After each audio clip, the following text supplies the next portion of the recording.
হয়ে যদি কেউ বক্ষকের দায়িত্ব পালন করে আর সরিষার ভিতরে যদি ভূত থাকে তাহলে কাউকে ছাড় দেওয়া। 6 জনের মধ্যে 5 জন ইতিমধ্যে আদালতে 164 করেছে, নিজেরা দোষ স্বীকার করে অন্যরা কারা কারা যদি তাদের কথা স্বীকার করেছে। এবং সেখানে সেই সংক্রান্ত বিষয়ে আপনারা সেটাও জানেন, আমরা চেয়ারম্যান সদ্য যে মানে শিক্ষা বোর্ড থেকে যে সদ্য যে মানে ওএসডি হয়েছেন ওনার ওয়াইফকেও আমরা গ্রেপ্তার করেছি। আমরা তাদের কাছে যে বিষয়টা জানতে চেয়েছি যে সার্টিফিকেট চুরি করা নির্দিষ্ট ওয়েব পেজ সাইটে পাসওয়ার্ড ব্যবহার করে আপলোড করা নানা রকম অনিয়মটা সংঘটিত হয়েছে দিনের পর দিন, মাসের পর মাস। এবং উনি একজন চেয়ারম্যান, তাই না?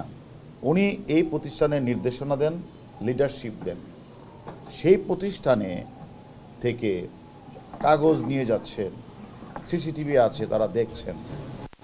আবার ওনার পরীক্ষা নিয়ন্ত্রক মাসের পর মাস ওই যে পরীক্ষার যে সার্টিফিকেটগুলিতে সিগনেচার করে যাচ্ছেন, তার সাথে ওই যে কলেজের বা বিশ্ববিদ্যালয়ের যে সকল পরীক্ষার সাথে মিলিয়ে দেখা, সাইন করার সময় মিলিয়ে দেখবে যে ওই স্কুল থেকে কয়জন পাস করেছে আর আমি কয়টা সার্টিফিকেট ইস্যু করলাম, উনি এটাও দেখলেন না।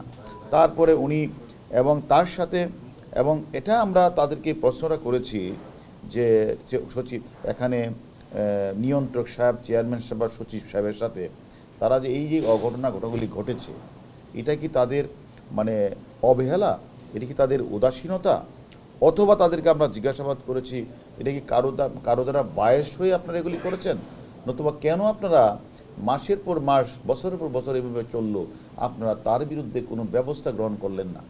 উনি তখন সেই যে কথাটা বললেন এবং যে এই যে কথাটা বললেন যে আসলে এটা আমি আসলে আমার লোকবল কম ছিল।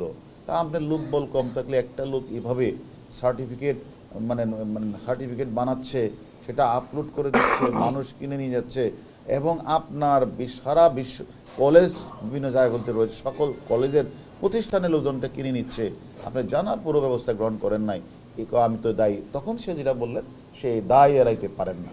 আমি বললাম এখন আমার কথা হলো সে দায় যে এড়াইতে পারেন না সেটা কি ইচ্ছাকৃত না অনিচ্ছাকৃত, এটা কি অবহেলাজনিত নতুবা এটা বায়াসজনিত। এবং তাকে যখন আমি তার কোন জিজ্ঞাসাবাদ করলাম যে আপনার ওয়াইফও তো এই ঘটনার সাথে জড়িত, তা আপনার ওয়াইফ এখান থেকে টাকা নিলেন কেন? কয় সেটা আমি জানি না, আমার ওয়াইফ টাকা নিয়েছে। এবং আপনার ওয়াইফের সাথে সম্পর্ক কীভাবে হলো? কয় সেটাও আমি জানি না। আমি মনে করি একজন চেয়ারম্যান কোনোভাবেই এই দায় এড়ানোর কোনো সুযোগ নেই।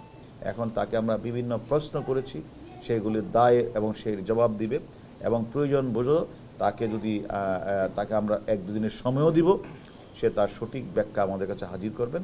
ব্যাখ্যা যদি সে সঠিক ব্যাখ্যা হাজির করতে না পারেন আর এই ঘটনার সার্টিফিকেট জালের ঘটনা, তার সাথে কোনো অনৈতিক কোনো ঘটনা আমরা সুনির্দিষ্ট প্রমাণ পাই, তার বিরুদ্ধে আমরা আইনগত ব্যবস্থা গ্রহণ করব।